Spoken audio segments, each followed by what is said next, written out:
хот дотор ирэн хайх аврах ажиллагаа. Швейцарын хөгжлийн агентлаг онцгой байдлын ерөнхий газартай хамтран хот дотор ирэн хайх аврах ажиллагааны чадварыг бэхжүүлэх төслийг 2017 оноос хойш амжилттай хэрэгжүүлж байна. Уг төсөл нь Монгол улсын онцгой байдлын багийн чадварыг нэмэгдүүлэх, цаашлаад олон улсын хэмжээнд үр гүйцэтгэх, дунд шатлалын багийг бэлдэх гол зорилготой юм.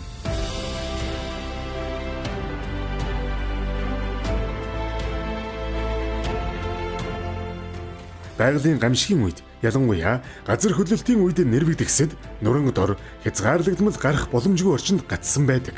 Төслийн хүрээнд үүнтэй адил төстэй байдлаар сургалтын орчинг бий болгож байгууламжууд барьсан.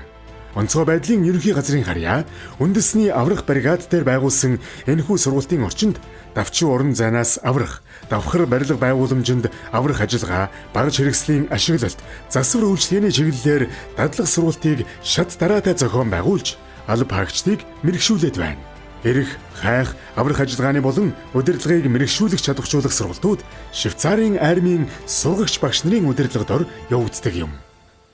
NEMA would like to have a USAR team, so-called Urban Search and Rescue Team, and on the international guidelines, so-called INSARAG, NEMA wished to have a medium USAR team.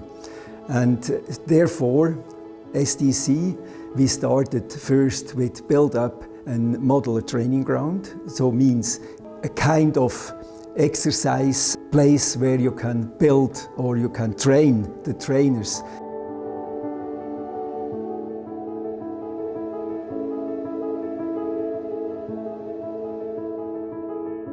SDC would like to support NEMA with train the trainers, and the other part is management to lead the USAR team.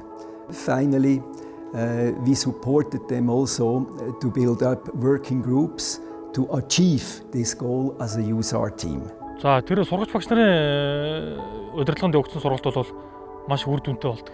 Ач холбогдол нь бол маш өндөр шүү дээ. Хүн болгоно одоо албаагчд маань, аврагчд маань багаж хэрэгсэлтэйгээ яаж харьцахаас эхлүүлээд за энэ сургалтынхаа энэ бий болсон орчиндөө албаагчдаа ажиллуулах харанхууд, заавал давчин орон зайд багаж хэрэгсэлтэйгээ яаж ажиллах, за одоо нэрвэгдэгчид яаж анхны тусламж үзүүлэх энэ тал дээр бол одоо хүн нэг бүртээ тулж ажиллаж одоо ингэ дадлаг сургуулийг бол нэлээд үр дүнтэй хийсэн.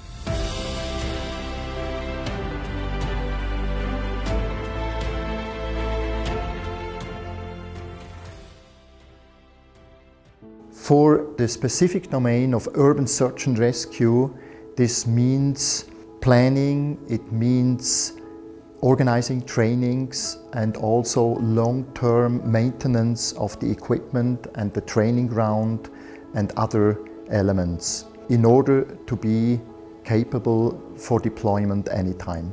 The implementation of the project is on a very good way towards establishment of such an urban search and rescue team, but it consists lots of complex elements to be coordinated, to be conceptualized, and that needs a lot of engagement. It needs commitment, ownership, and long-term maintenance. Манай улс олон улсын хэмжээний дунд шатлалын багтай болохыг зорж, аврагчдаа чадваржуулж, мэрэгшүүлэх ажлуудыг шат дараатай хийж байна.